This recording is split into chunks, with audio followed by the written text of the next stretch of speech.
Out of my belly shall flow rivers, rivers of living water. Yeah, yeah, yeah. Out of my belly shall flow rivers, rivers of living water. Yeah, yeah, yeah. La la la la la la la la la la la la. Shalom, shalom, shalom, shalom, shalom. Soyez le bienvenu à ce programme préparé ou orchestré par le Saint-Esprit. Je vous salue tous dans le beau et précieux nom de notre Seigneur Jésus-Christ. Ma prière pour vous ce matin ou bien pour vous cette nuit, c'est que les yeux de vos cœurs soient illuminés. Je répète les mêmes paroles que le patriarche apôtre Paul. Ma prière pour vous, que Dieu illumine les yeux de vos cœurs. Parce que nous allons parler aujourd'hui non de la théologie, non de la religion, mais nous allons parler de la spiritualité. Nous allons parler de la spiritualité. Tout d'abord, je sais que tout et chacun de vous, vous savez très bien que le christianisme n'est pas une religion. N'est pas une religion. Le christianisme, c'est le Christ en nous, l'espérance de gloire. C'est Dieu domicilié dans l'homme. Alléluia. C'est le Dieu tout-puissant qui vient faire demeure en nous. Donc, quand Dieu fait demeure en toi, il ne peut pas être coincé ou bien être dirigé dans un seul sens, mais dans une manière de faire les choses. Aujourd'hui, plusieurs prises appellent le nom de Dieu Jéhovah Jireh, Jéhovah Rapha, Jéhovah Nissi, Jéhovah El Shaddai. Voilà, c'est très bien. Mais je ne vais pas donner une explication par rapport à tous ces noms-là, mais je vais dire seulement une ou deux choses. Quand nous disons par exemple Jéhovah Rapha, ça veut dire Dieu qui guérit. Dieu ne peut être Dieu qui guérit pour les personnes qui sont malades. Quand nous montons dans une certaine dimension, dans le spirituel, où tu te rends compte que la maladie même ça n'existe pas. Où la maladie, bien que ça existe dans la dimension inférieure, ne peut plus t'atteindre ou avoir effet sur toi dans la dimension dans laquelle tu es en train de fonctionner désormais. À partir de ce moment, Dieu ne sera plus pour toi Jéhovah Rapha. Oh my God. Oh my God. Il faut un nouveau nom, une nouvelle appellation pour la divinité Christ que tu adores. Alléluia. Mais Dieu peut être Dieu Rapha pour certaines personnes dans une certaine dimension. D'autres personnes peuvent augmenter à un certain niveau. Par exemple, prenons le ciel, prenons Zion, où il n'y a pas de manque. Il n'y a pas de manque, il n'y a pas de besoin. En ce lieu, personne ne dira Jéhovah Jireh, Dieu qui pourvoit. Non, parce qu'il n'y a jamais eu de manque. Il n'y a jamais eu de manque. Donc Dieu est Dieu pour nous par rapport à notre degré de compréhension. Donc il est temps aujourd'hui que le corps du Christ s'élève dans les dimensions spirituelles. Il est temps aujourd'hui que le corps du Christ quitte la dimension bébé pour s'élever dans les hauteurs. Aujourd'hui, je vais essayer de vous transporter un tout petit peu. Et je crois que le Saint-Esprit en chacun de vous va vous aider à comprendre ce que je suis en train de dire. Et vous transporter un tout petit peu vers les hauteurs. Et s'il plaît à Dieu, demain, nous allons toucher des dimensions pas possibles du règne de l'Esprit. Alléluia. Parce que nous connaissons un Dieu, nous adorons un Dieu qui est infini. Qui est infini. Quand nous prenons déjà le livre de Moïse, le livre de la loi, le Pentateuque. Le Pentateuque, quand je parle du Pentateuque, je quitte Genèse à Deutéronome. C'est-à-dire que nous allons parler des 5 livres de Moïse. Et il a commencé par Genèse. Genèse. Il a relaté la création. Au commencement, Dieu créa. Ça, c'est le commencement du genre. Le commencement du genre. Au commencement, Dieu créa. C'est le commencement du genre. Voilà. Je ne vais pas parler du thème d'aujourd'hui sans toucher le commencement du genre, sans toucher certains aspects. Mais le thème qui nous rassemble aujourd'hui dit les clés pour vivre le surnaturel au quotidien. Alléluia. Les clés pour vivre le surnaturel au quotidien. Si tu m'écoutes en ce moment, crie avec moi les clés pour vivre le surnaturel au quotidien. Et nous avons notre verset de base qui est tiré de Jean 3 plutôt, verset 8 qui dit « Le vent souffle où il veut et tu en entends le bruit. Mais tu ne sais d'où il vient ni où il va. Il en est aussi de tout homme qui est né de l'esprit. » Le vent souffle, tu entends le bruit, tu ne sais où il va, d'où il vient. Et la Bible dit, il y en a de tout homme né de l'esprit. Donc tout homme né de l'esprit qui devient une nouvelle créature. Là, je suis en train de citer en même temps 2 Corinthiens 5, verset 17. Si quelqu'un en Christ devient une nouvelle créature. Donc si tu es né de l'esprit, tu deviens une énigme pour ta communauté, une énigme pour tes frères, une énigme pour la race des mortels. Parce qu'être né de nouveau, c'est introduit dans la civilisation des immortels. Alléluia. Donc, pour pouvoir avoir une certaine habileté de vivre le miracle au quotidien, il faut comprendre certaines civilisations qui contrôlent notre civilisation ici. Ou bien notre civilisation ici, par quelle civilisation elle a été imposée. Donc pour ce faire, il faut que je vous relate quelques réalités, que je fasse un briefing, que j'explique quelque chose qui puisse vous mettre dans le bain de l'étude d'aujourd'hui. D'abord, le Dieu que nous adorons ne vit pas dans le règne de l'esprit, ne vit pas dans le spirituel. Quand nous prenons déjà Philippiens 4, verset 10, qu'est-ce que ça dit? Celui qui est descendu, c'est le même qui est monté au-dessus de tous les cieux. Déjà, quand ça dit déjà directement au-dessus de tous les cieux, nous devons comprendre que le Dieu que nous servons n'est pas dans les cieux, mais dans une dimension au-dessus de tous les cieux. Donc, nous allons voir au commencement, Dieu créa les cieux et la terre. Donc, Dieu ne peut pas être dans les cieux et créer en même temps les cieux. Non. Dieu ne peut pas être dans les cieux et créer en même temps les cieux. D'autres versets disent,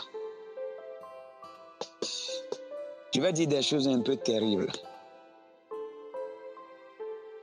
que Dieu est la lumière du monde.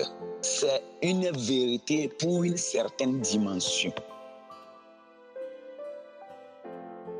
Parce que Moïse a dit au commencement, Dieu créa les cieux et la terre, l'Esprit de Dieu se mouvait à la suivante de l'abîme.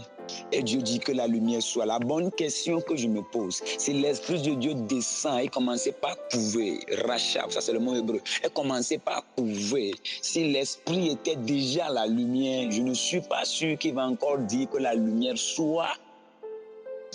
Alléluia. Alléluia. Déjà, je vous envoie rapidement dans 3 ou 4 versets que je vais lire très rapidement. 2 Samuel 22, verset 12 nous dit, il faisait des ténèbres une tente autour de lui. Ça, parlant de Dieu. Il faisait des ténèbres une tente autour de lui. Il était enveloppé d'amas d'eau et de sombres nuages.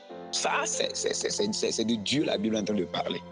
Quand nous prenons Psaume 97, verset 2, dit, les nuages et l'obscurité l'environnent. Sa justice et l'équité sont la base, la justice et l'équité sont la base de son trône. Alléluia.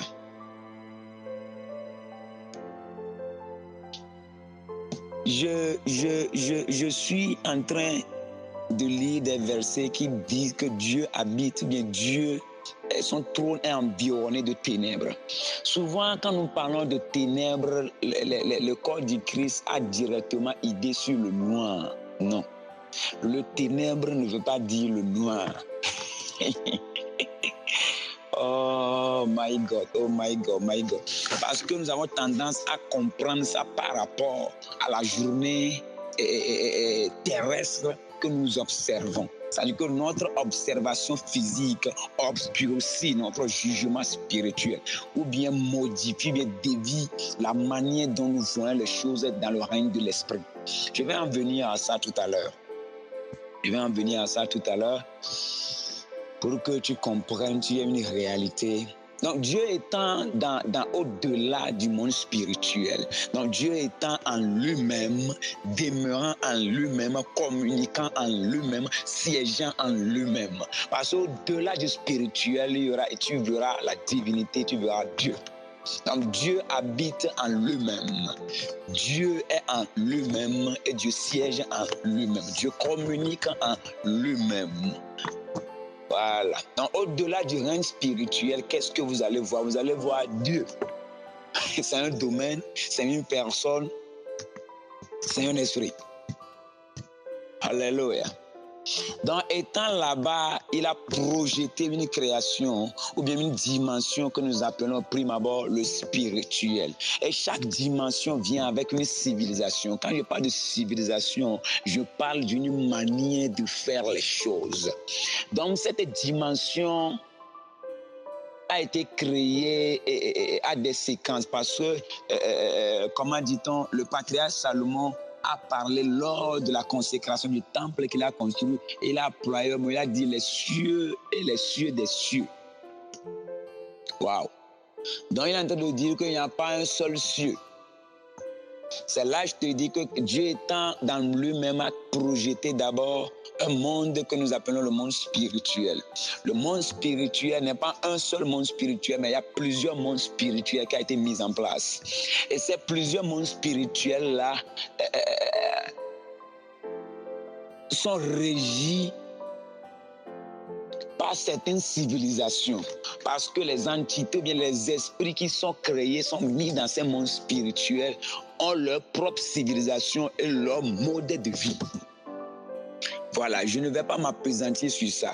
Maintenant, après ça, il y a eu la création de ce que nous appelons le monde physique, le monde matériel, qui est la terre, sur laquelle moi et toi, nous sommes aujourd'hui en train de se connecter, en train de parler sur WhatsApp, bien de discuter sur WhatsApp, de s'accommoder ensemble.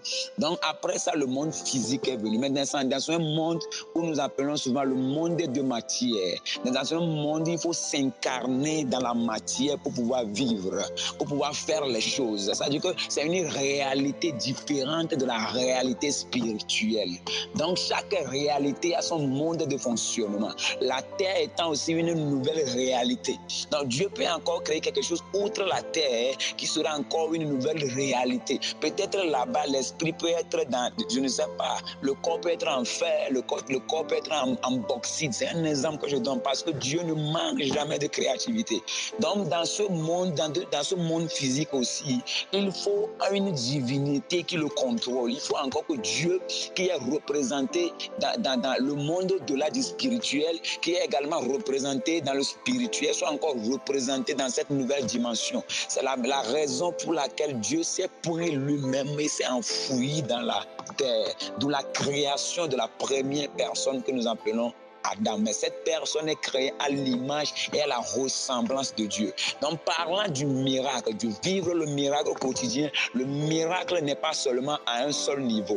Donc si tu es dans cette dimension qui est dimension terre, et tu y arrives par exemple à transcender cette dimension et à entrer dans le spirituel, ça aussi c'est un miracle.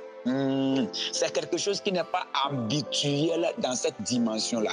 Je donne un exemple. Je donne l'exemple d'Enoch. Enoch qui est parti avec tout son corps dans l'autre dimension. Donc les gens de l'autre dimension verront Enoch comme étant un miracle. Il a provoqué un miracle de l'autre dimension. Je ne sais pas si vous comprenez. Donc si des réalités de cette dimension deviennent des réalités de notre dimension spirituelle, ça devient un miracle pour le spirituel. Donc si des réalités du spirituel, nous les matérialisons sur cette terre, ça devient un miracle. Pourquoi? Pour cette terre. Mais ce dont nous allons parler aujourd'hui, c'est la manière de faire descendre les réalités du spirituel dans le matériel. Or, le matériel aussi est un autre spirituel pour une autre dimension. Pour une autre dimension. Alléluia.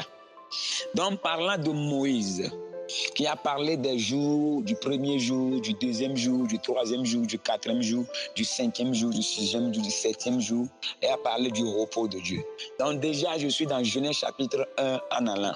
Maintenant, nous allons remonter les jours selon la révélation de Moïse. Quand nous remontons les jours de Genèse chapitre du septième jour, nous remontons au sixième jour, nous remontons au cinquième jour, nous remontons au quatrième jour, nous remontons au troisième jour, nous remontons au deuxième jour, nous remontons au premier jour et nous remontons au-delà du premier jour. Nous allons entrer dans la dimension que j'appelle Genèse chapitre 0 à moins l'infini.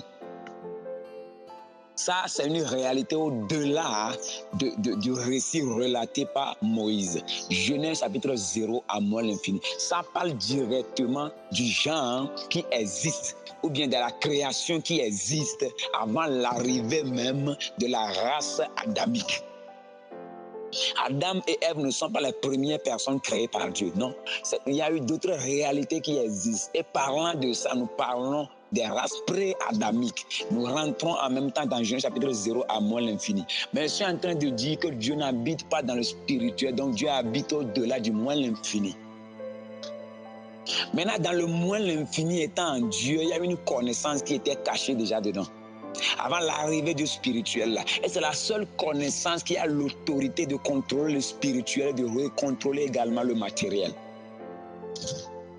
C'est pourquoi l'apôtre Paul a dit le mystère caché de tous les temps et de tous les âges, maintenant révélé à son sein. Savoir Christ en nous, l'espérance de la gloire. Le mystère caché de tous les temps. Donc, il parle de mystère caché en hébreu, nous l'appelons Okma Nistaha. Okma veut dire la sagesse, Nistaha, la sagesse cachée. En d'autres termes, la sagesse cachée, c'est ce que nous appelons encore grâce. Alléluia. Donc, il parle de la grâce, parle d'un certain degré, d'une certaine connaissance qui n'est pas de cette dimension-là. Je vais vous amener un petit peu là-bas. Le mystère caché de tous les temps et de tous les âges, maintenant révélé à ses saints. Alléluia. Nous allons lire très rapidement Colossiens 1, verset 26. Le mystère caché de tous les temps et de tous les âges, mais révélé maintenant à ses saints. Le mystère caché de tous les temps.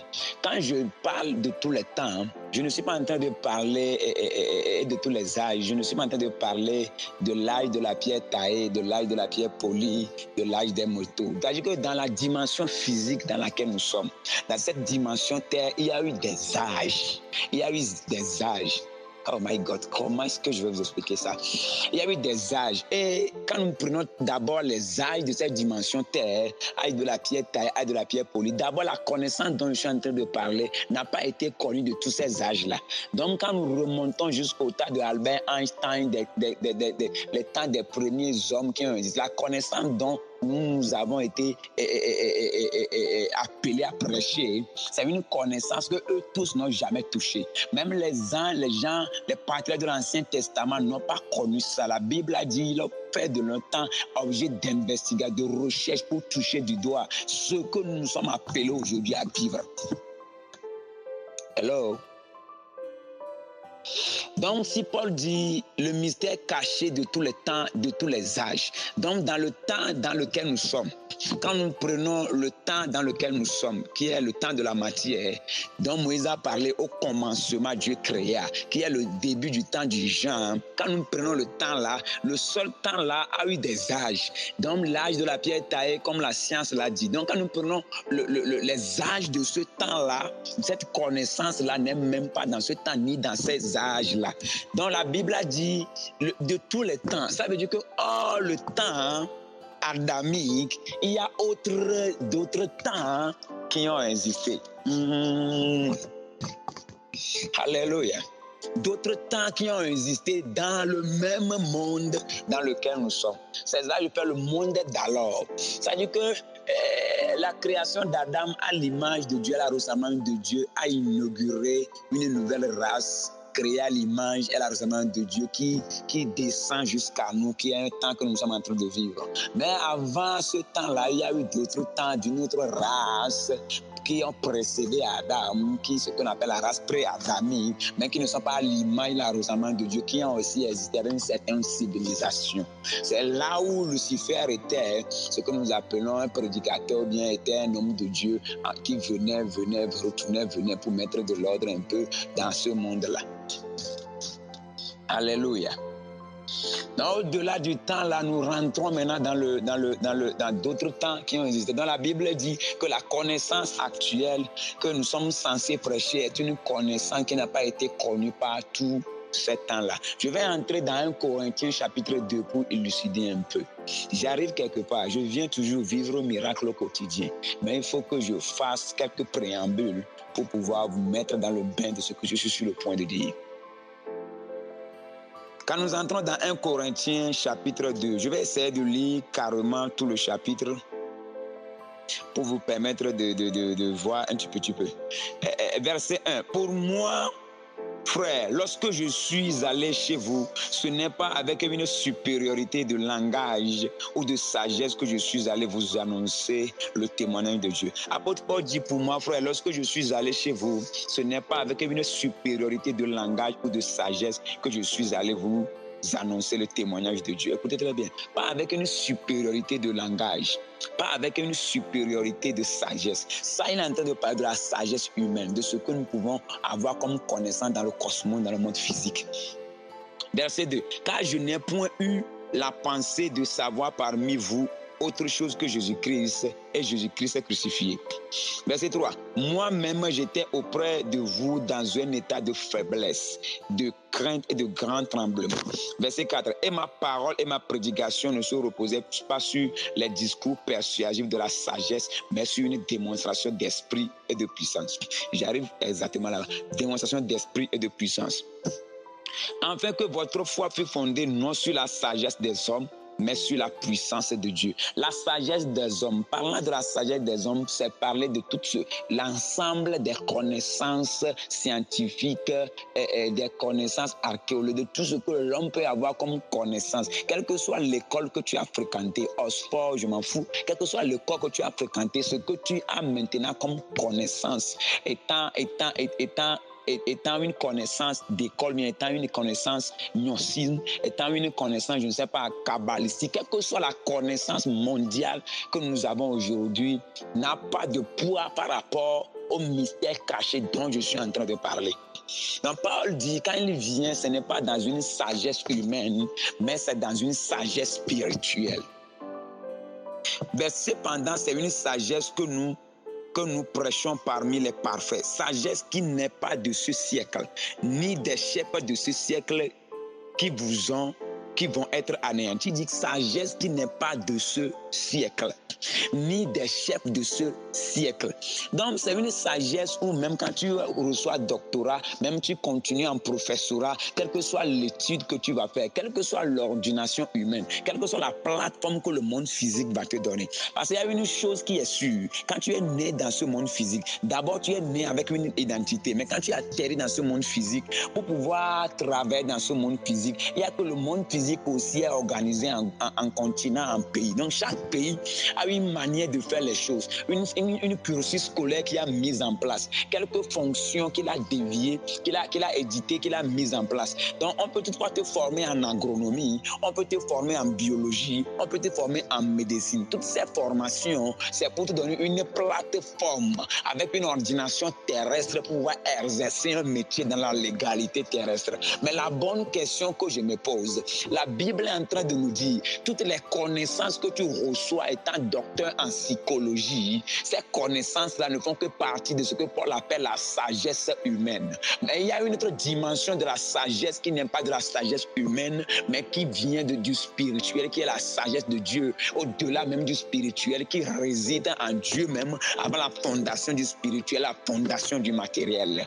Donc, en d'autres termes, tu ne peux pas fonctionner avec une ordination terrestre, avec une plateforme qu'un gouvernement, par rapport à son carnaval d'éducation, t'a donné pour fonctionner dans son pays. Tu ne peux pas recevoir ce genre d'ordination, bien ce doctorat-là, pour pouvoir expliquer, mettre en lumière quelque chose qui est au-delà même de la compréhension des enseignants qui t'ont formé, ou bien des enseignants qui t'ont accrédité, des enseignants qui t'ont ordonné, qui t'ont donné la plateforme là pour exercer la médecine. C'est pour te dire que dans la médecine que tu exerces aujourd'hui, étant médecin, il y a une autre dimension de connaissance au-delà de cette médecine-là que tu n'as jamais touchée. Alléluia. C'est là que je suis en train de vous amener. Apôtre Paul a dit que même les chefs de ce siècle, ni des chefs de ce siècle qui vont être anéantis. C'est-à-dire que quand nous parlons aujourd'hui des siècles de ce siècle, je vais vous expliquer un truc. Il y a des esprits déjà qui sont dans le règne spirituel qui vivent, mais qui veulent imposer leur civilisation ici-bas. Quand nous prenons par exemple Socrate, Socrate c'est le disciple du dieu Apollon. Ça veut dire que le dieu Apollon a une manière de faire les choses. Il y a une certaine civilisation qu'il régit, qu'il détient la clé. Donc cette civilisation, mais cette connaissance-là, c'est ce qu'il a transmis à Socrate. Donc Socrate est juste sur terre pour mettre en place, pour vulgariser, pour évangéliser, pour vulgariser une connaissance mais qui ne vient même pas de lui, mais qu'il a reçu dans sa connexion à une divinité appelée Apollon. Alléluia. Mais nous sommes ici sur terre pour vulgariser, évangéliser une connaissance que nous avons reçue du maître des maîtres des maîtres du Dieu Apollon. Alléluia. Je parle de Christ, la personne qui est en Dieu, qui a mis en place toute la création qui existe. Parce que la révélation a été sortie dans Colossiens également, que toutes choses ont été créées par lui et pour son bon vouloir. Donc nous devons détenir une genre de connaissance qui est au-delà même de ce que Socrate a apporté et qui a fait l'objet d'un cours que nous appelons la philosophie. Je vous parle de quelque chose que la philosophie ne peut pas comprendre. Je vous parle de quelque chose qui va au-delà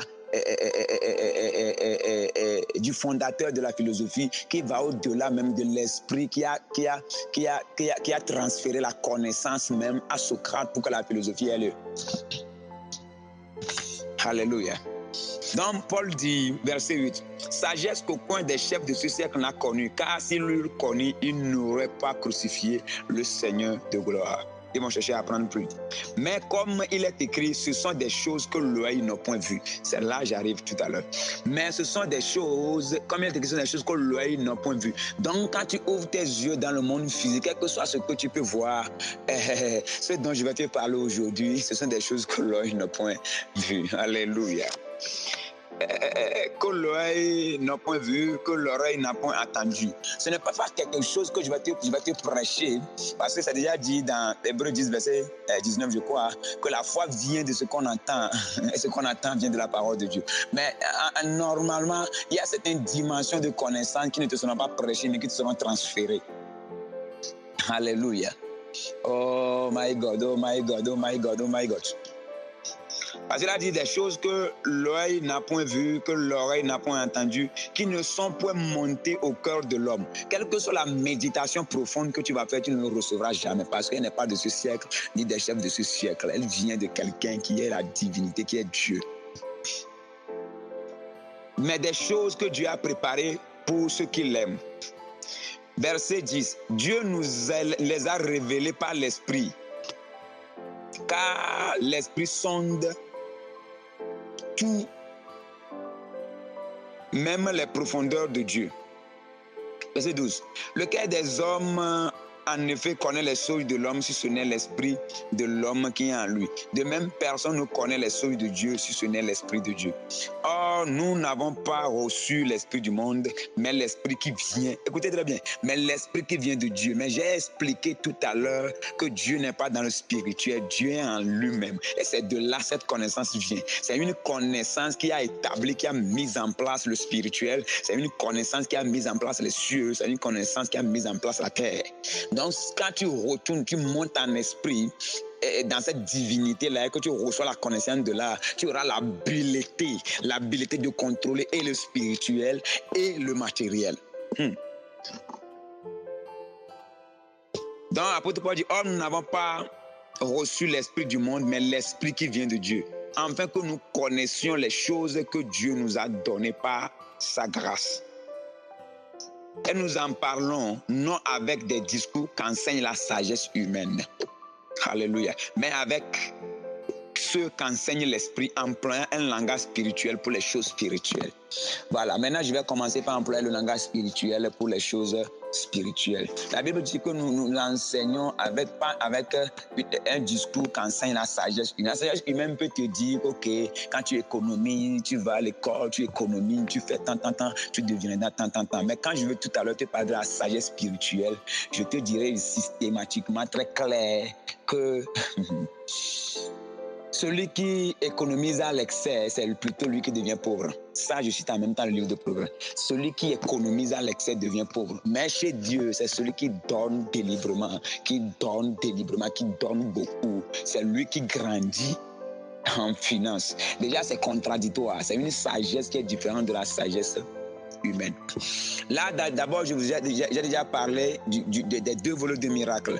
Tu peux quitter le matériel et matérialiser quelque chose qui n'est pas d'ordinaire au spirituel, dans le spirituel. Ça devient un miracle. Tu peux faire descendre le spirituel, matérialiser quelque chose dans le physique qui n'est pas ordinaire aussi au physique. Ça devient spirituel.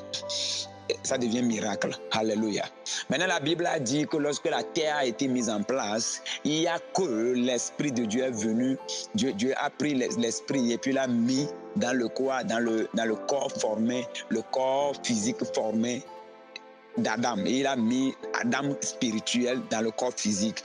Maintenant, quand il a soufflé son esprit, qui est Adam esprit dans le corps physique, il y a eu une combustion qui a eu lieu et la Bible a appelé que l'homme est devenu une âme vivante. C'est comme si tu prends l'hydrogène et tu ajoutes O2, il y aura ce que nous appelons H2O. Donc c'est la fusion de l'hydrogène du dioxygène qui met en place ce que nous appelons l'eau que nous buvons. Donc pour que l'âme vivante soit créée, il a fallu que Dieu prenne son esprit et qu'il ajoute, il mette ça dans la terre et que la combustion des deux ou bien l'interaction des deux puisse provoquer, bien créer ce que nous appelons l'âme vivante. Pourquoi c'est comme ça? L'équation là a eu lieu. L'équation de la création d'Adam a eu lieu parce qu'une fois que l'âme vivante est sortie, l'âme sera comme un pont. Elle aura l'habilité d'interagir avec le physique et d'interagir avec le spirituel. C'est pourquoi nous, maintenant appelés étant hommes de Dieu, notre activité c'est de bâtir votre âme. Nous gagnons les âmes, nous ne gagnons pas les corps, nous ne gagnons pas les esprits, nous gagnons les âmes. Le travail que nous devons faire, c'est de te donner la capacité pour que tu puisses transcender avec ton âme dans le spirituel, transcender avec ton âme dans le matériel. Alléluia. Donc ces deux niveaux-là doivent être très bien compris. Très bien compris. Donc le code de vie de Adam qui est créé dans le jardin, d'Adam qui a été déposé dans le jardin qui est à Éden. Le code de vie là, c'est être en interaction continuelle avec l'esprit qu'il a créé, qui est Dieu. Donc, une fois que l'interaction continuelle, cette communion-là est coupée, il y a une nouvelle dimension de monde qui va commencer par prendre autorité. Donc, le jour où Adam a perdu son autorité en Dieu, où la communion a été coupée, à partir de ce jour, il a commencé par sentir la faiblesse. Parce que tout d'abord, les choses ont été créées spirituellement. C'est par la déclaration d'Adam que les choses spirituelles ont commencé par prendre corps. Adam lui-même a été créé en esprit. Maintenant, Dieu est venu former le corps. Il a mis Adam créé en esprit dans le corps. On est d'accord? Maintenant, quand Adam est entré dans le corps, les animaux qui étaient dans l'esprit aussi, c'est Adam qui les a ramenés dans la matière.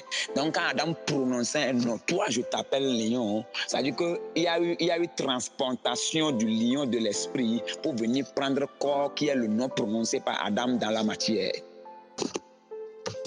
Alléluia. Je vais vous expliquer le mécanisme. Parce que pour beaucoup de personnes, la parole que nous exerçons, la parole que j'utilise, la manière dont Jésus a dit mon parole est esprit, ils n'ont pas compris. Je vais essayer d'expliquer et ma prière c'est que Dieu vous illumine aussi à comprendre. Maintenant, quand Adam a perdu son autorité là maintenant, il va falloir au fil des temps que l'homme retrouve encore son autorité. C'est d'où intervient les plein de coups que nous avons sur la puissance. C'est d'où interviennent les autels. Il va falloir que l'homme fasse maintenant un autel, un vaudou, pour être en connexion avec un esprit, pour gagner la puissance. Et d'autres ont gagné certaines puissances maléfiques. Ils ont commencé par se basser. Donc aujourd'hui, tu ne peux pas vivre un miracle au quotidien. D'abord, si tu n'as pas une connaissance approfondie. Numéro 2, quand tu ne connais pas le mystère des autels. C'est-à-dire que l'autel est comme une plateforme de connexion entre le spirituel et le physique. Quand tu ne connais pas le mystère des autels. En troisième niveau, quand tu ne sais pas comment toi-même tu dois faire les choses de la bonne manière. De la bonne manière. Alléluia. Je dis souvent, si un féticheur veut basser quelqu'un, même sans jeûner, prier, il réussit. Il suffit qu'il prenne une poule, un coq, un mouton, un volaille, qu'il égorge, qu'il fasse sacrifice. Et puis, une fois qu'il prononce les paroles, l'esprit qu'il adore à travers l'autel, l'esprit là sera derrière lui pour exécuter la parole qu'il a déclarée. Maintenant, nous, aujourd'hui, Dieu nous a permis de transcender au-delà du spirituel, de fonctionner même en son sein, en apportant sur son autel par lequel nous sommes nés de nouveau, un sacrifice qui est au-delà de tout sacrifice qu'un homme peut faire. Et ce sacrifice-là, c'est le Jésus, le Fils unique de Dieu, qui est parti se sacrifier sur la croix. Et Paul a été clair que le sang de Jésus parle mieux que le sang d'Abel. C'est pour dire en d'autres termes que quel que le soit le sang qui existe. Parce que Abel, c'est un homme, le premier homme créé d'ailleurs, l'enfant du premier homme créé d'ailleurs.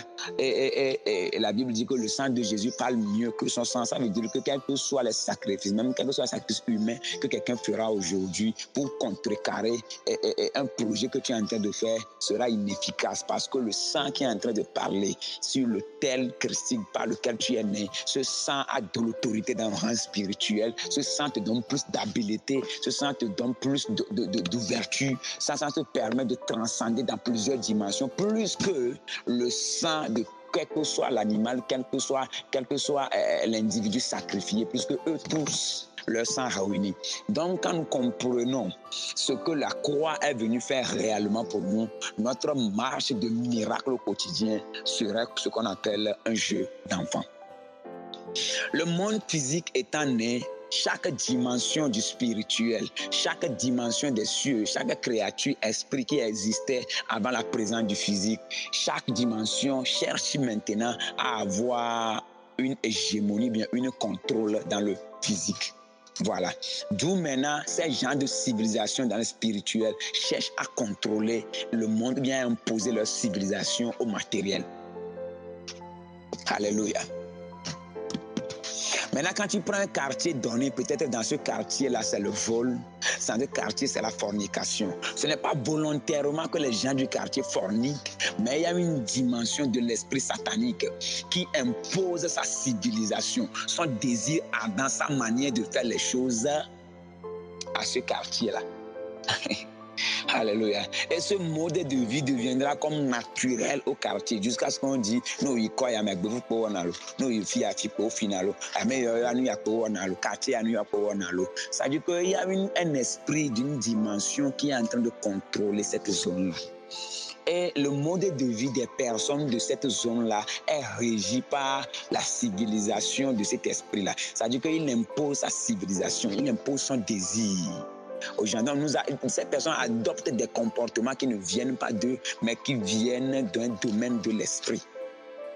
Ou bien du domaine de l'esprit qui coiffe bien, qui gouverne la zone. Même nous aussi, nous sommes nés dans des quartiers, dans des maisons, dans des zones où il y a ce que nous appelons chez nous des tokbozikwe, des esprits de famille qui essayent de régir la famille dans une certaine dimension. Peut-être que dans cette famille, c'est la pauvreté qui régit. Dans certaines familles, c'est la paresse. Dans d'autres familles, c'est l'état. Les gens vont à l'école, mais ils ne sont pas intelligents. Donc maintenant, toi, tu es né de nouveau dans cette famille-là et tu cherches maintenant à briser le barrière pour vivre le surnaturel ou bien vivre la vie du Christ au-delà du spirituel dans cette zone. Comment est-ce que ça peut marcher? Alléluia. Comment est-ce que ça peut marcher? D'abord, j'aimerais que tu saches qu'un esprit se connecte à un homme à travers son désir dominant. Chaque désir est une demande dans le règne de l'esprit.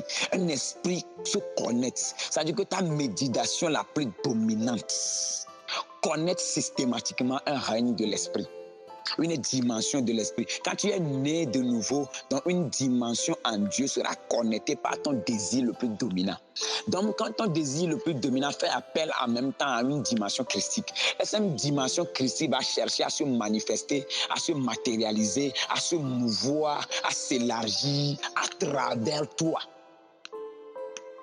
À travers toi. Quand tu médites par rapport à quelque chose chaque fois,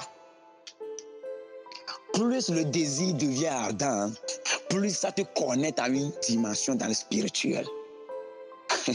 Alléluia. C'est pour te dire que chaque chrétien que vous voyez devient une plateforme, devient une autel vivante. Oh my God, oh my God. Devient une autel vivante pour une dimension. La connaissance que tu reçois fait de toi un autel pour une dimension. Alléluia. Et cette dimension va chercher à s'émaner à travers toi. Cette dimension va chercher à s'élargir à travers toi. Quand tu te connectes en Christ dans la dimension d'amour, la dimension d'amour Christ va chercher à s'émaner, à s'évaporiser, à s'élargir, à créer une autre monosphère à travers toi. Donc ta présence quelque part peut faire cesser les disputes, peut faire basculer le champ magnétique, l'énergie de dispute dans une zone. Alléluia. Dans la présence de quelqu'un dans un lieu peut modifier l'équilibre énergétique de la zone. Donc si quelqu'un qui incarne la dimension de l'amour de Dieu arrive dans une zone où l'équilibre énergétique est basé sur les disputes, sa présence peut faire basculer. De la même manière, si vous êtes connecté à une dimension faiblement, par la dimension de l'amour, et vous n'êtes pas enraciné en Christ dans cette dimension, le problème est que si quelqu'un vient parmi vous avec un esprit maléfique de dispute, quand il intervient puissamment, il peut briser également l'équilibre énergétique de la paix ou bien l'équilibre énergétique de l'amour que vous utilisez dans cette dimension-là.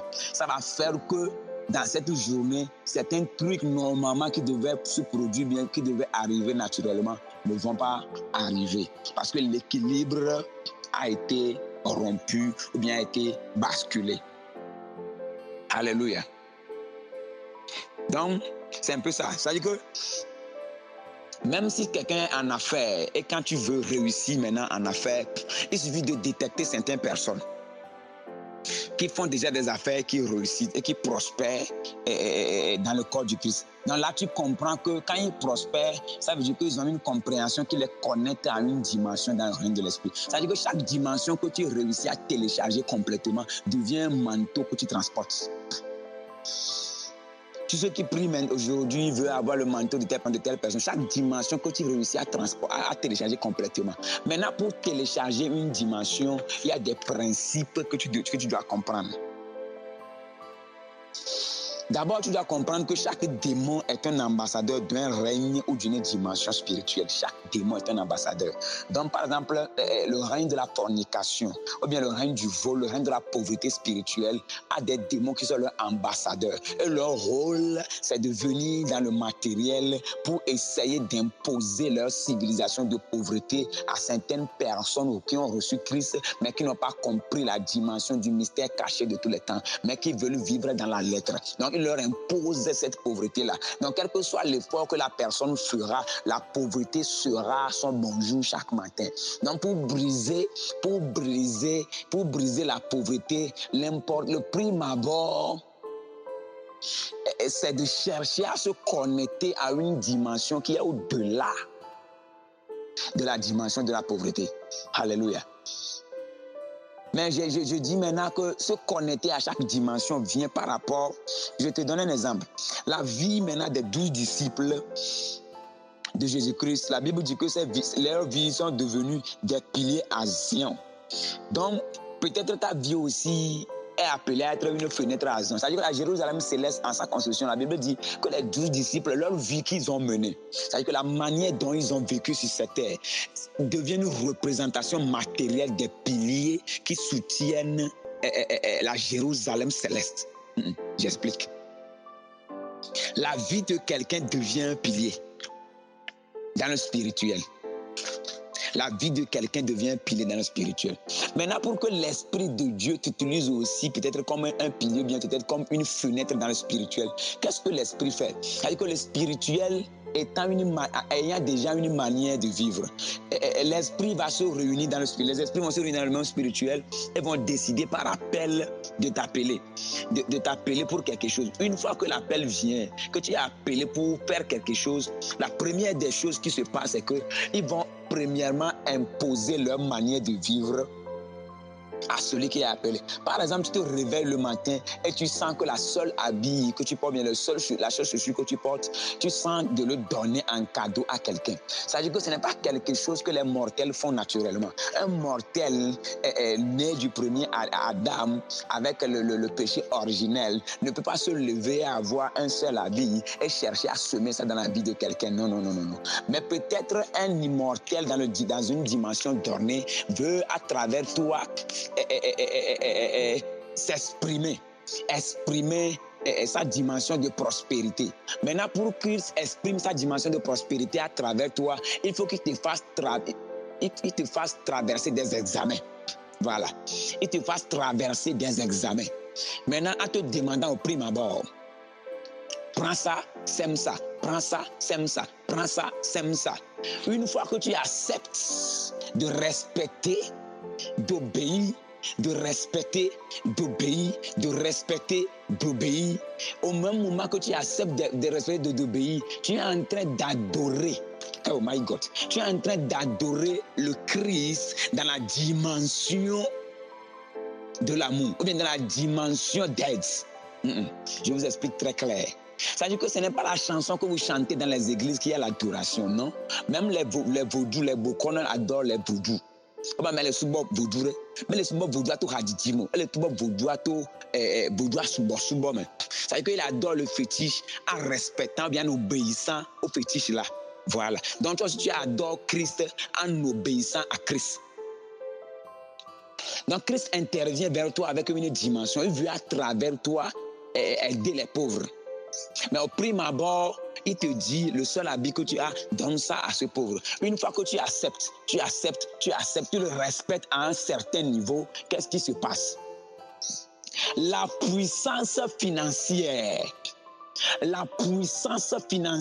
de Christique fera sa descente sur toi. Parce que parmi le commun des mortels, beaucoup ont été testés dans ce genre de conditions et ils ont échoué. Mais c'est toi qui as réussi les examens. Une fois quand tu réussis, tu réussis les examens, cette puissance-là descendra sur toi et fera de toi un représentant physique dans cette dimension de la dimension spirituelle, de la divinité, de la prospérité.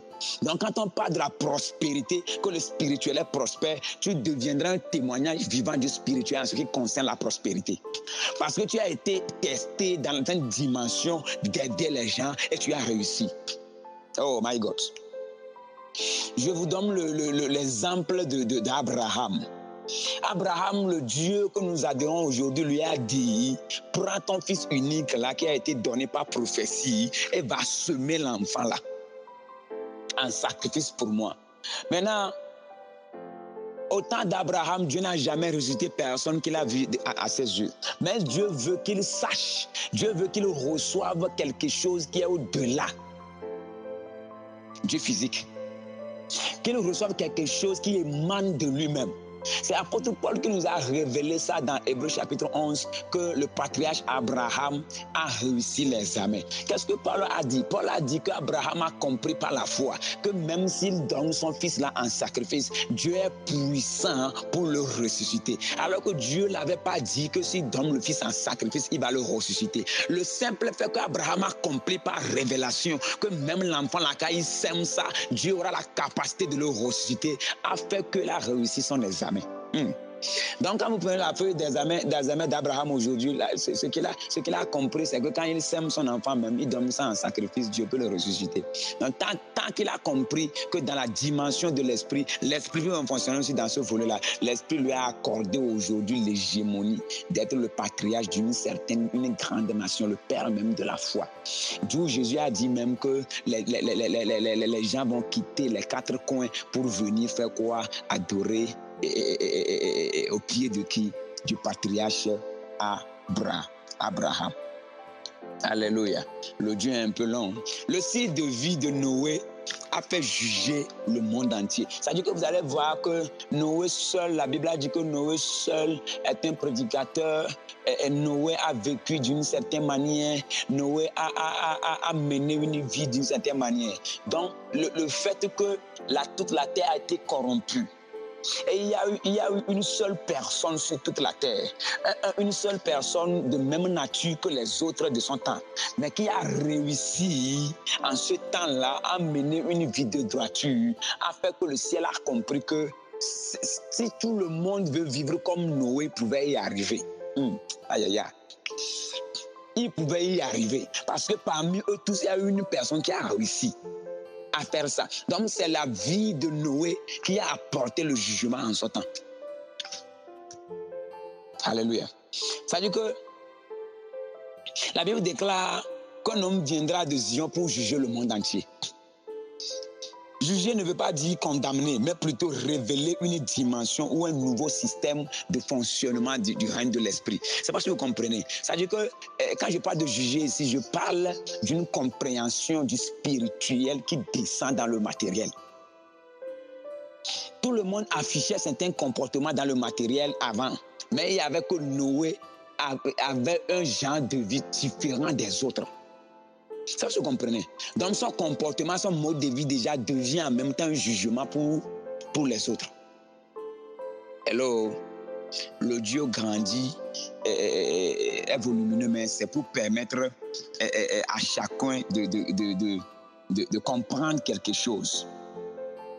Donc, les hommes deviennent puissants au moment qu'ils deviennent un portail pour une dimension de l'esprit Christ. Voilà, pas un style de vie où ils mènent une vie imposée pas par eux-mêmes, mais imposée par la dimension Christ qui est en eux.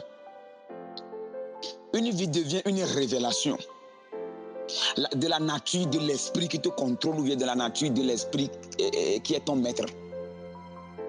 Donc, chaque personne peut devenir un hôtel comme ça, pour une dimension de Christ devenir fonctionner. Par exemple, les pasteurs disent aux chrétiens, ne vole pas, ne vole pas. Maintenant, qui t'avait dit de voler avant que tu aies volé? Personne.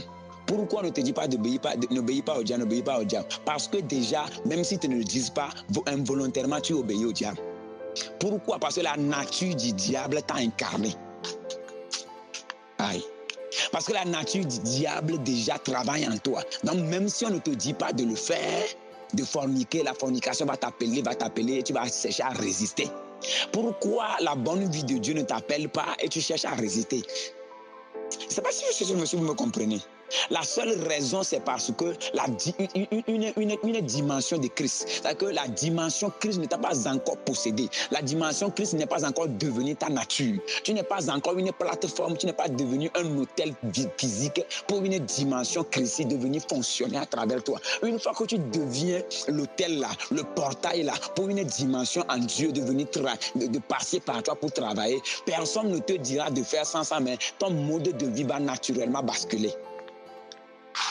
C'est pourquoi je dis souvent aux chrétiens, même aux pasteurs, qu'aujourd'hui nous venons à l'église pour vivre un miracle. Maintenant, l'église à laquelle nous venons pour vivre un miracle, il y a une manière des choses de faire les choses que nous appelons souvent liturgique. Quand nous venons à l'église, souvent c'est prière d'ouverture, après d'ouverture, il faut faire temps, il faut faire louange, il faut faire adoration, il faut sauter, il faut faire temps, il faut faire la prédication, il faut prier, faire quête, et puis faire prière de clôture, et puis partir. Maintenant, ce que nous appelons liturgie, c'est un système cérémonial.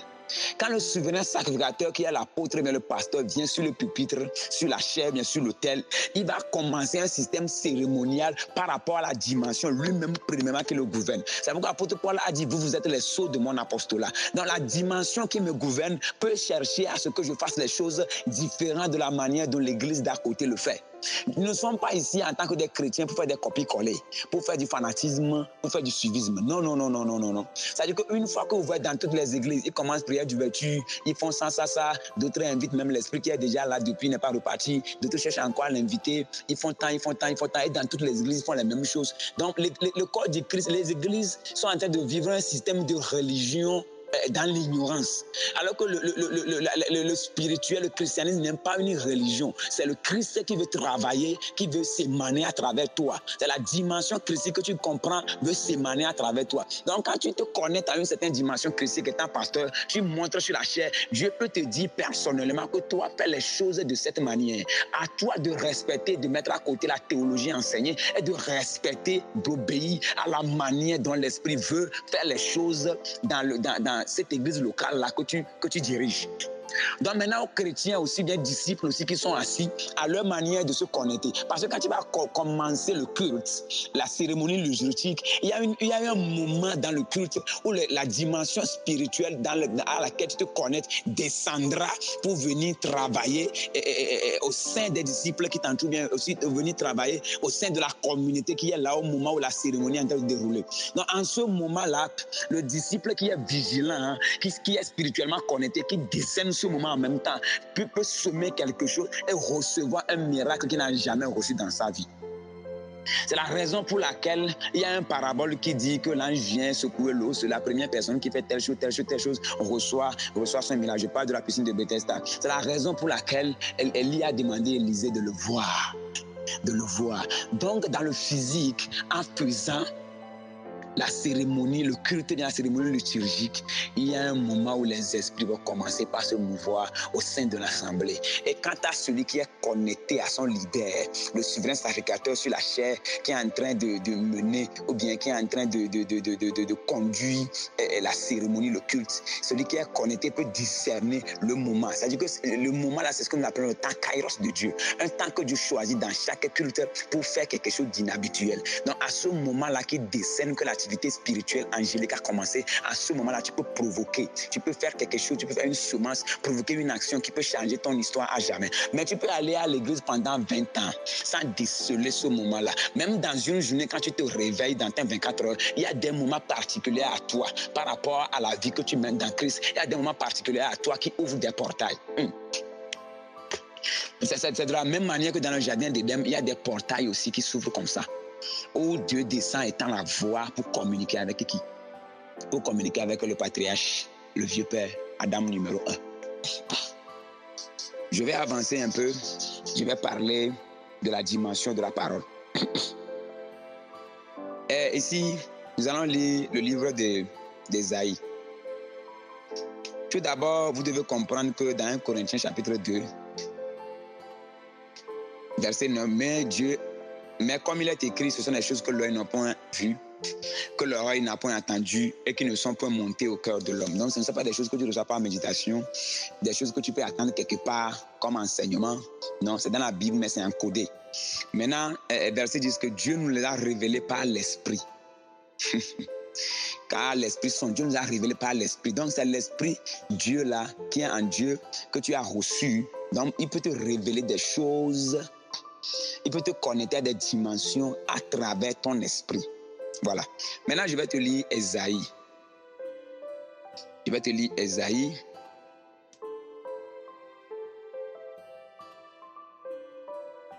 Ésaïe, chapitre 29. verset 12, je vais lire verset 11. Toute la révélation est pour vous comme les mots d'un livre cacheté. Écoutez très bien. Toute la révélation est pour vous comme les mots d'un livre cacheté que l'on donne à un homme qui sait lire en disant « Lis donc cela » et qui répond « Je ne puis, car il est cacheté. » Écoutez très bien. Toute la révélation est comme les mots d'un livre qu'on donne à un homme. C'est-à-dire que ce n'est pas le livre qui est scellé. C'est les mots qui sont dans le livre qui sont cachetés. Ce n'est pas le livre parce que déjà le sceau a été brisé et j'ai reçu cette révélation en Apocalypse. Mais quand le livre est ouvert, par exemple Jean 3 verset 16, car Dieu a tant aimé le monde qu'il a donné son fils unique. Même car la CAR, la Bible dit que la révélation même là, du verset même là est cachetée. La révélation du mot même là est cachetée.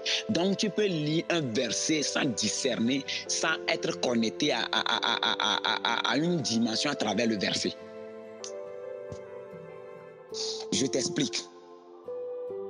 Quand tu entres dans le spirituel, les anges communiquent par télépathie. Nous n'avons pas notre vocal là que nous utilisons. La parole, en quelque sorte, est ce que nous appelons l'œsophage articule la voix. Quand la voix est articulée, ça fait sortir ce que nous appelons la parole. Mais dans la dimension de l'esprit, deux personnes peuvent communiquer sans ouvrir la bouche. Leur bouche est fermée, mais d'esprit en esprit, ils se communiquent. Ils se disent des choses et puis tu peux les voir rire.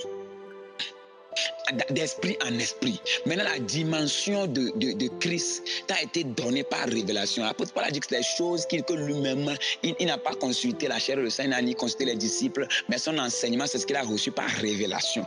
C'est des choses qui interviennent, que l'Esprit de Dieu, qui sont les profondeurs de Dieu, t'injecte et ça vient en toi. Il se peut même que ça peut venir en toi dans la dimension de l'esprit. Maintenant, quand tu veux communiquer ça à quelqu'un qui est dans la dimension de l'esprit, tu n'as pas besoin du langage que je suis en train d'utiliser maintenant pour te parler. De cette voix audible, non. Parce que là, tu n'as pas besoin de voix audible, mais il y a une communication télépathique qui se passe. Donc, quand une connaissance me vient dans l'esprit, c'est un esprit qui m'est venu dans l'esprit. Dans le dévoilement de cet esprit-là, c'est ça que j'essaie de transmettre à quelqu'un à travers des mots encodés physiques. C'est-à-dire que quand j'utilise les mots encodés physiques pour t'expliquer quelque chose, je suis en train de te transférer un esprit reçu à l'intérieur, mais que tu es incapable de recevoir de moi par télépathie. Donc, je suis obligé d'utiliser la parole créée pour la dimension physique. Pour cette dimension physique, pour faire ressortir l'esprit en version mot et te transférer. Donc, quand tu reçois l'esprit en version mot, ça entre en toi et c'est ça qui te bascule, ce qu'on appelle la foi. C'est ça qui change ta manière de faire les choses. Peut-être tu as 200 francs dans la poche, tu ne veux jamais le semer, mais une fois que ces mots-là t'arrivent, tu te décides de prendre 200 francs là pour aller semer. C'est parce que je t'ai transféré un esprit dans cette dimension-là, mais j'ai fait sortir l'esprit du spirituel en moi et je l'ai adapté à la manière de communication de ce monde-là pour qu'il soit transféré à travers les mots. Donc chaque mot que tu reçois est un emballage énergétique qui t'envoie quelque chose qui va te booster dans la dimension dans laquelle je suis. Je ne sais pas si je t'ai très bien expliqué ça.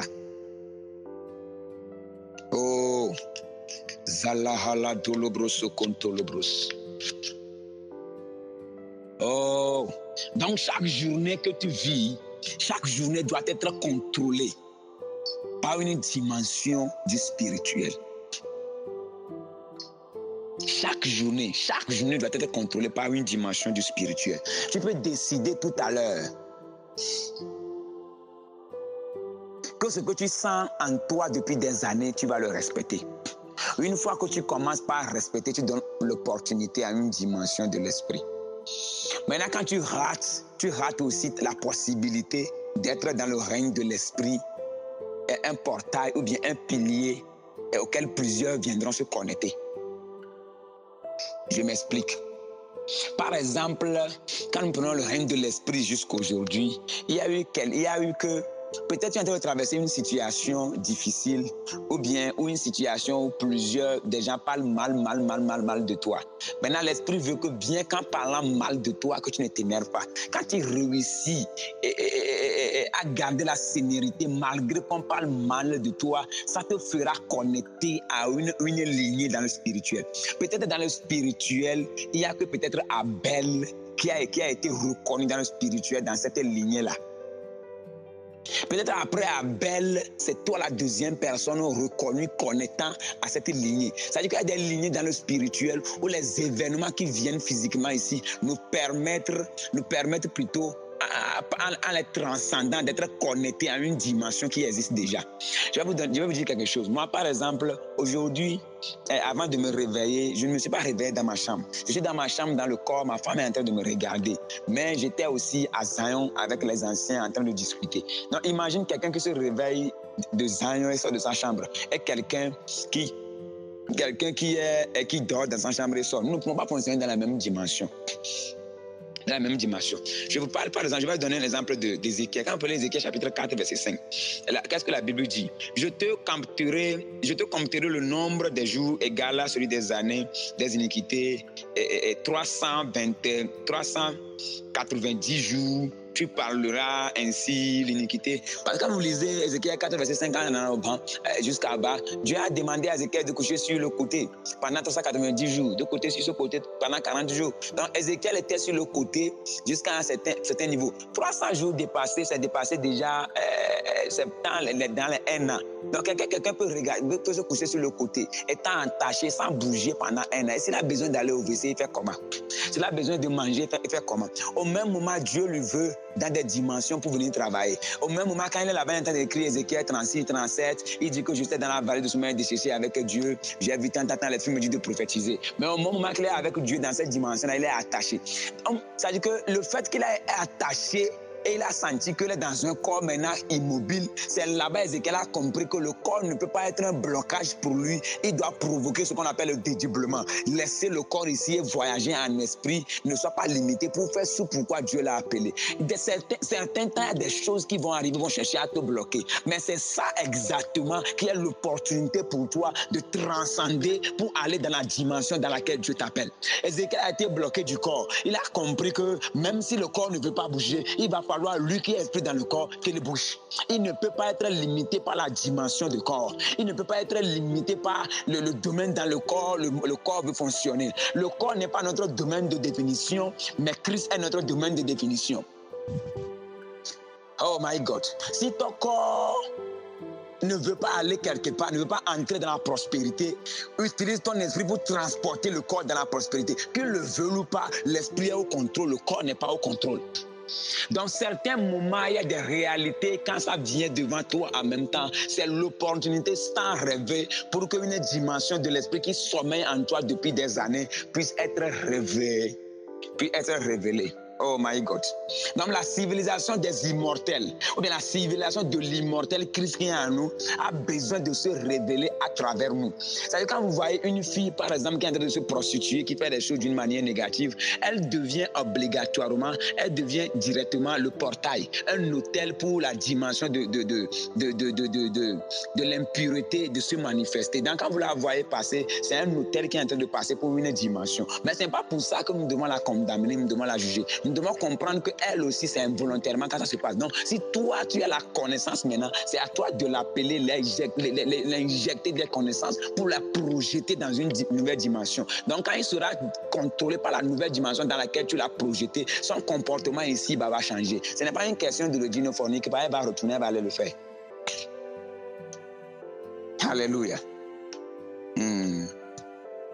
C'est un peu ça. Donc souvent je dis aux gens, quand tu viens vivre chez moi, tu verras un Dieu dans la chair. Hein? Parce que la manière dont tu me verras faire les choses, les hommes mortels ne peuvent le faire.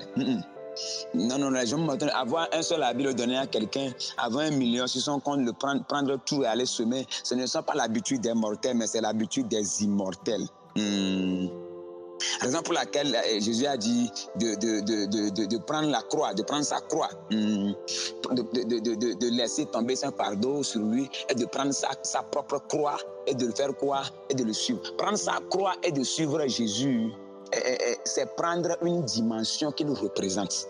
Une dimension que Christ représente et de le suivre. Christ veut se manifester à travers toi, à travers toi, par la consolation. Décide aujourd'hui de devenir un consolateur. C'est-à-dire que la dimension que Christ veut utiliser à se manifester à travers toi, dans cette dimension se cache ta richesse. Dans cette dimension se cache ta prospérité. Dans cette dimension se cache ton héritage. Pourquoi je dis ça? Parce que c'est Jean qui est arrivé maintenant dans la révélation île de Patmos, qui a compris que notre vie ici, c'est pour le bon plaisir de Dieu, pour le bon plaisir de Christ. C'est là-bas aussi, Paul est venu après, il a expliqué que il est déjà écrit. La vie que nous sommes venus vivre ici, ou bien la vie que nous devons mener ici, c'est déjà quelque chose qui est écrit dans le livre de vie chez Dieu avant que nous ne venions ici. Même Jésus étant arrivé, il est venu exécuter exactement ce qui est écrit le concernant. C'est pourquoi tout le temps il va à la montagne, il cherche à voir dans le livre qu'est-ce qui est écrit le concernant pour qu'il exécute exactement ce qui est écrit le concernant. Toi aussi en venant ici, il y a quelque chose qui est écrit te concernant. Donc tu peux mener une vie ici qui est carrément différente de ce qui est écrit te concernant. C'est là-bas quand tu arriveras auprès du Père, tu verras que tu es venu dans ce monde, tu as tout faux, tu as fauté, tu as mené une vie zéro. Donc la richesse que tu es en train de chercher, le miracle qui doit te venir, le même miracle est connecté. Parce que quand il y a la vision, il y a provision. La provision en réalité est connectée à ce qui est écrit te concernant. Donc quand tu vas commencer par être un témoignage de ce qui est écrit te concernant, à marcher, et ta vie ici sera identique à la dimension dans laquelle Dieu a préparé que tu vives. Et ce qui est écrit là-bas te concernant est exact ce que tu es en train de mener ici. La richesse ou les miracles incorporés à cette dimension-là vont naturellement commencer par se déverser sur ton chemin. Ce n'est pas à toi de prier à l'argent, mais l'argent saura que lui-même, il est censé venir te suivre dans la dimension que tu es en train de vivre. Voilà. Donc prendre la croix, c'est accepter de vivre une ou plusieurs dimensions de l'Esprit Christ que nous avons reçu. Donc avant ta naissance, ton histoire est déjà écrite. Peut-être c'est pour que tu entres dans certaines dimensions que cet enseignement est arrivé pour t'aider. C'est un peu ça. Quand tu prends 1 Pierre 2, verset 4, Pierre dit là-bas que nous sommes des pierres vivantes. Nous sommes des pierres vivantes. Nous menons des vies ici qui représentent des pierres dans la construction de la Jérusalem. Donc, notre vie devient des pierres. Donc, peut-être ta vie ici, c'est une fenêtre. Donc, l'opportunité te sera donnée d'être connecté à ce qui est écrit te concernant. Mais tu peux toutefois rater cette opportunité-là en décidant de ne pas obéir à Dieu. Oh my God, my God, my God, my God. Oh my God, prie en langue. Bason tolia bradia conso contele brodozi gadaba. Arakoto lobrodo rakosta kintalaba. Donc avant de devenir cette pierre vivante là, il faut que ta nature confirme ce que tu dis. Oh, pourquoi je dis que ta nature doit confirmer ce que tu dis? Parce que dans le spirituel, Dieu est tout en tout. Maintenant, la dimension de Dieu qui est la prospérité maintenant, Dieu peut projeter cette dimension-là dans quelqu'un. Quand nous prenons le cas des anges, certains anges sont reconnus comme étant flammes de feu. Donc, c'est la dimension flamme de feu qui est projetée en une entité que nous appelons ange. Donc, quand cet ange-là apparaît devant toi, il ne parlera pas, mais toi-même tu comprendras que c'est le Dieu de feu qui est venu vers toi. C'est-à-dire que sa manifestation témoignera qui il est. Si c'est la dimension de lumière qui est projetée, sa manifestation témoignera en même temps que voilà, le Dieu de lumière est devant toi. Toi aussi, tu représentes une dimension ou carrément la plénitude de la divinité. Mais quand même, il y a une dimension que tu es appelé plus à témoigner dans cette dimension-là. Donc, il te faut une connexion appropriée dans la dimension-là. Une fois que tu es connecté à cette dimension-là et que l'esprit va t'utiliser à travers le téléchargement de la dimension que tu représentes, une fois que le téléchargement sera complète, tu verras que ta manifestation dans le domaine sera complète et beaucoup de personnes maintenant seront appelées de ça et là, de plusieurs coins pour venir faire quoi? Pour venir bénéficier de cette dimension-là auprès de toi. Ma prière, c'est que nous ne soyons pas des ratés dans ce monde. C'est pourquoi tu dois être prêt à te sacrifier à l'esprit. L'esprit va te dire des choses peut-être que toi-même tu n'aimes pas faire. Mais pour être un représentant, un ambassadeur de cette dimension-là, il est obligé que tu fasses même les choses que volontairement tu ne veux pas faire. Tu ne peux pas représenter une dimension et faire ce que tu veux. Non, quand tu représentes une dimension, tu te donnes comme un prisonnier à cette dimension-là pour que la dimension s'émane véritablement à travers toi. Donc, devenir un sacrifice vivant, comme la Bible nous a enseigné. Donc, parlant de sacrifice, le sacrifice est l'expression d'une nature au-delà du mortel ou du corrompu. Quand je parle du mortel, je parle du corrompu. C'est-à-dire que l'expression d'une nature, il y a une civilisation qui existe déjà dans le spirituel. Et cette civilisation veut à travers toi se manifester. Peut-être que c'est la civilisation de bénédiction. Donc, la bénédiction veut à travers toi bénir les gens. Donc, c'est à toi de se connecter à cette dimension, d'être un outil approprié, prisonnier. Comme Paul a dit que je suis le prisonnier de l'évangile, être prisonnier de cette dimension-là, que cette dimension-là puisse 100% s'émaner à travers toi. Une fois que tu comprends ces premiers béabas-là, tu vas remarquer que ta vie, c'est pourquoi la Bible dit que l'esprit, le vent souffle, on ne sait où il va. De la même manière, c'est la dimension va te contrôler. Quand la dimension te contrôle, tu ne te dépends plus de toi. Tu vas te lever ce matin, tu dis ok, tu vas à Socoré, que tu vas revenir demain. Demain matin, tu vas te lever, tu réappelles ta femme que tu es habilita. Ça dit que tu ne te contrôles plus. Ça veut dire que tu as accepté à ce que la dimension qui te contrôle fasse de toi l'objet de gloire de Jésus. Oh, alléluia. Alléluia, alléluia. Comme je viens de le dire, le sacrifice est l'expression d'une nature au-delà du mortel. Quand je parle du mortel, je parle de corrompu. La puissance pour le faire n'est pas dans les doctrines. J'insiste, la puissance pour le faire n'est pas dans les doctrines. On peut te prêcher une doctrine, je ne sais pas trop, squelettique de la Bible, théologique de la Bible. Mais je te dis clair que la puissance pour représenter une dimension christique dans l'esprit n'est pas dans les doctrines, mais dans l'obéissance. Point. Peut-être que l'esprit va te dire quelque chose quand tu verras dans les doctrines, ça n'existe pas. Il y a un homme de Dieu, ou moi pas, si je ne me trompe pas le nom, où Dieu m'a dit clair de ne plus jeûner. Le gars ne jeûne plus, mais ne parlons même pas de la dimension de puissance qu'il transporte. Il peut mettre le feu à toute une brousse en un seul parler. Voilà. Se connecter à une dimension, ce n'est pas se lever soi-même, aller dans la bouffe, aller faire 20 jours, 30 jours de jeûne. Je vous ai dit au prix là-bas que les boucons là, ils ne jeûnent pas, mais quand ils passent maintenant, tu verras que c'est le jeûne qui fait ou bien c'est connexion à un esprit qui fait. Alléluia. Donc le sacrifice donne accès à la volonté d'un esprit de s'exprimer à travers nous. Voilà. C'est-à-dire quand tu te sacrifies, un esprit d'une dimension qui veut fonctionner, peut facilement fonctionner à travers toi parce qu'il sait que tu es disponible pour qu'il fonctionne. Donc quand il va te tester plusieurs fois dans la dimension, il verra que maintenant tu es d'accord de passer par cette ligne-là, c'est fini. Il te prend et te transfère toute l'autorité qui est conférée à cette dimension-là. Donc tu vas manifester ici-bas l'autorité, la puissance d'une dimension qui n'est même pas terrestre. Donc quand la dimension va décider à faire quelque chose ici sur la terre, c'est à toi de parler et toute cette dimension-là va faire quoi? Va te suivre et va agir derrière ta parole. Voilà. Donc, les doctrines qu'on nous enseigne à l'Église apportent l'harmonie dans ton intelligence. C'est-à-dire que ça apporte une certaine manière de ne pas dérouter dans notre intelligence, une certaine manière de faire les choses, de faire les choix ou de suivre Dieu. Voilà, de faire les choix, de suivre Dieu. C'est ça qui va te faire savoir que l'esprit qui te connaît, la dimension qui te connaît est une dimension christique ou bien c'est une dimension démoniaque. Parce que quand la connexion là viendra, tu sauras à travers la doctrine squelettique peut-être qui t'a été enseignée que ok, ça, c'est temps, ça, c'est temps. Ok, c'est un peu ça. Donc Moïse faisait tous les efforts en Égypte, pour pouvoir sauver les Israélites. Combien de personnes, combien d'Égyptiens il va tuer pour pouvoir y arriver? Il ne peut pas y arriver. C'est là-bas il a compris que ce n'est pas comme ça les choses se passent, mais il va falloir se connecter à une dimension de l'esprit. Quel que soit selon ce que Actes 7, verset 20 dit qu'il a été éduqué dans toute la science égyptienne. Il a fallu qu'il retourne dans le désert pour être maintenant enseigné par l'esprit, pour être enseigné par Jéthro dans une dimension qui l'ignorait. Donc, il avait le doctorat humain, le professorat humain. Il sait comment momifier les choses. Il était éduqué par la première puissance du temps. L'Égypte, il maîtrisait les trucs des magiciens. Il a connu tout ça à la main.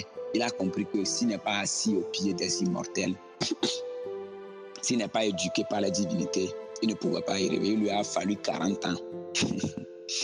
Oh my God. Oh my God. Pour pouvoir y arriver. Ma prière pour toi qui est en train de m'écouter, c'est que Dieu fasse pour toi un représentant, un ambassadeur confirmé d'une dimension. Et que chaque jour que tu passeras sur cette terre soit des jours remplis de miracles, des jours remplis de phénomènes, de nomènes, des jours remplis de grands signes, des jours qui sont complètement surnaturels. Voilà. Les institutions que nous avons dans ce monde physique, les entreprises, les lois qui sont votées par les constitutions, tout ce que nous entoure aujourd'hui dans le monde physique sont contrôlés par certaines dimensions. Il suffit qu'une dimension impose une loi. Par exemple, au moment où la loi a été imposée par rapport au corona de fermer les églises, une seule loi est imposée, toutes les prières n'ont pas banalisé cette loi-là. Il a fallu que les églises soient fermées pendant un temps avant d'être réouvertes. Donc l'important pour nous maintenant, c'est d'être hissés à des dimensions gouvernementales, à des dimensions que les appelle les dimensions de rôlesse, et à nous aussi, quand nous serons à la tête des choses, de mettre en place des décrets conformément à la dimension que nous représentons à la faveur du royaume de Dieu. C'est seulement ainsi qu'un pays ou bien une nation ou bien un continent peuvent avoir la liberté de servir Dieu dans sa plénitude. Donc le sacrifice apportait l'autorité. Oh. Le sacrifice peut t'aider à influencer un territoire. Ce n'est pas avec les dons. Tu peux avoir les dons et avoir 1000 membres à l'église. Là, tu vas les guérir, les imposer, les mettre. Ça affaire de dons, mais affaire d'autorité, là, ce n'est pas les dons. Donc aujourd'hui, les chrétiens confondent les pasteurs, les dons, ils les confondent avec l'autorité. L'autorité, là, c'est carrément autre chose. L'autorité par rapport à un pays, tu déclares et puis tout le pays est en genoux. Ça, c'est la différence. Donc, comme je le dis, pour contrôler, il faut obligatoirement s'asseoir au pied des immortels pour apprendre comment influencer. Moïse a essayé en Égypte, il n'a pas réussi. Il a fallu qu'il retourne s'asseoir au pied des immortels pour que les immortels l'apprennent comment eux, ils font quoi? Ils font leurs choses. Il y a une manière de faire les choses du physique, mais il y a une autre manière de faire les choses du spirituel. Abraham a essayé. À un moment donné, Abraham a compris l'examen. Et à travers là, il est devenu le représentant officiel de la foi. Oh, alléluia. Alléluia. Jésus est venu dans ce monde pour sauver le monde. Pour cela, il est obligé de devenir la parole. Il est obligé de devenir la parole. Quand Dieu dit au commencement Dieu, c'est plus pour te dire que Dieu n'est pas le commencement. Commencement est un commencement de quelque chose. Mais Dieu même n'est pas dans le commencement. Qui parle du commencement, pas déjà de temps. On ne peut pas dire commencement, ça fait allusion au temps. C'est un temps qui a le commencement. L'éternité n'a pas de commencement. C'est toute une parenthèse. Ça ne fait pas partie, ce n'est pas l'objet du thème d'aujourd'hui. Alléluia. Donc, vous allez voir, pour que Dieu devienne un sacrifice et qu'il reçoive le nom au-delà de tout nom, il est obligé, étant Dieu, étant créateur, de se soumettre à la créature. Oh. C'est-à-dire que, je ne sais pas si vous voyez le sacrifice dans ça. Un Dieu créateur qui a créé tout, qui s'est soumis à Jean-Baptiste pour que Jean-Baptiste lui impose les mains. Parce qu'il doit devenir la vie. Mais pour devenir la vie pour nous, il est obligé de mourir. Il est obligé de prendre le chemin de la mort. Pourquoi? Parce que c'est la mort qui est en train de dominer avant son arrivée. Il faut qu'il passe par le sacrifice pour que la dimension vie dans Dieu puisse pleinement se manifester à travers lui.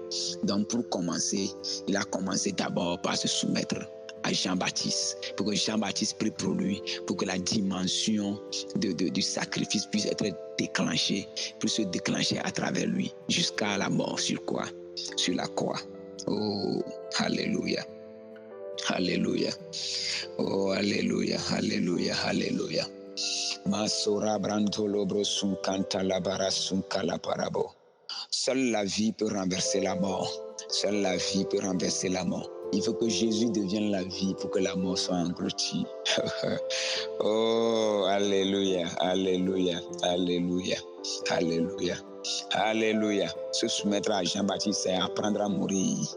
Un créateur se soumettant à sa créature. Normalement, quand vous lisez bien les Écritures, à 12 ans, Jésus peut déjà entrer dans son ministère. Parce que déjà à 12 ans, la Bible a été claire que les docteurs de la loi sont devenus les disciples de Jésus. Ça veut dire que pourquoi je dis ça? Parce qu'il a commencé déjà par parler aux docteurs, par leur expliquer des choses qu'eux-mêmes ne comprenaient pas. Même si dans ce temps-là, à 12 ans, l'enfant a commencé par former, parler aux docteurs, ne comprennent pas en quoi bon de le comparer aux fidèles ou aux disciples. Le docteur même qui formait les disciples, Jésus à 12 ans, il a commencé par les former. Pourquoi? Parce qu'il a déjà une connaissance élevée à 12 ans. À 12 ans, il peut commencer son ministère. Mais il sait que la dimension de l'esprit qu'il est venu manifester ne l'a pas encore possédé, bien incarné. C'est à 30 ans. Jésus était là jusqu'à 30 ans. Personne ne savait que c'était le Fils de Dieu. Mais c'est à 30 ans. Quand nous allons lire dans Hébreu, la Bible dit que tu n'as voulu ni sacrifice, ni offrande, mais tu m'as formé un corps. Christ a descendant dans ce monde. C'est comme ça le verset. Christ a descendant dans ce monde. Marie a donné naissance au corps. Jésus est né, mais Christ n'est pas né par Marie.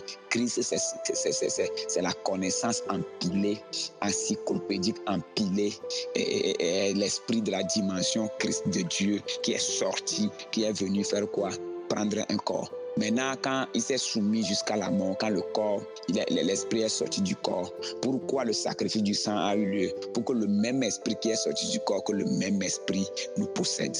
Alléluia. Aujourd'hui, la dimension de Moïse peut posséder quelqu'un, la dimension d'Élie peut posséder quelqu'un. Parce que la preuve, c'est que ce sont des personnes qui sont immortelles. J'ai déjà expliqué dans un enseignement qu'à 120 ans, normalement, il ne reste plus beaucoup d'années pour Moïse de mourir. Mais Dieu a dit à Moïse d'aller et de mourir. Moïse n'est pas allé prendre un poison, mais Moïse est allé, il a provoqué la désincarnation. Il a provoqué, il a fait sortir des paroles prophétiques qui a dissocié son corps de son âme, de son corps. C'est un gars d'une certaine dimension pour prouver que le gars est immortel.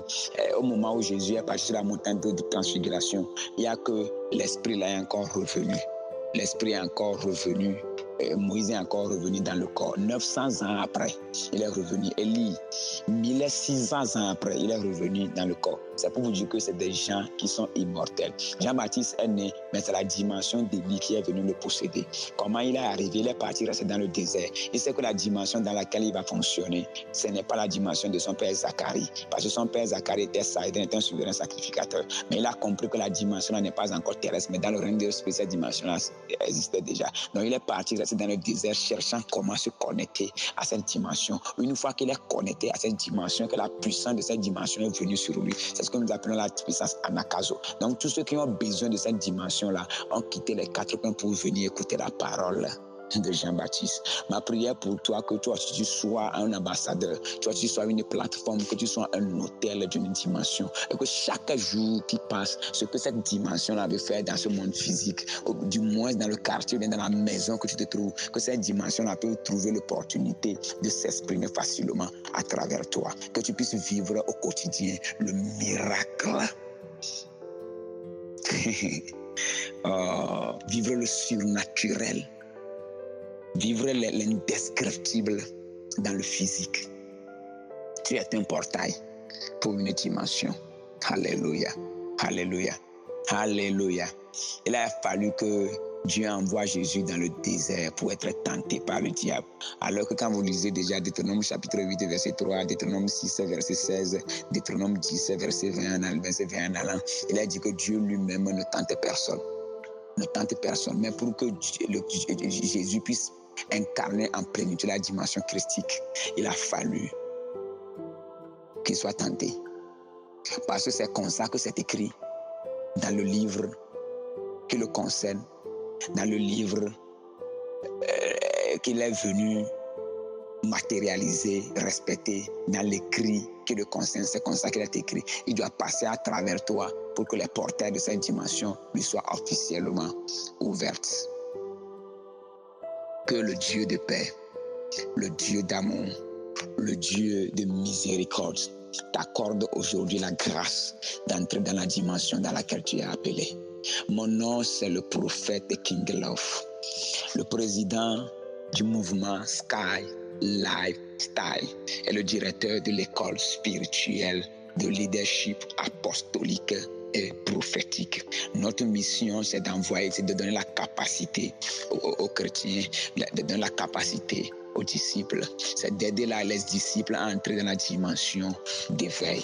Si vous voulez me joindre, vous pouvez m'écrire au 00228 ou bien plus 228 90 57 25 58. C'est le numéro WhatsApp ou le 98 37 43 17. Shalom, shalom, shalom. Ici, ce n'est que la partie A, ou bien la partie 1 de l'enseignement que nous devons véhiculer dans ces 2 jours. Mon Dieu vous bénisse au nom de Jésus. Amen.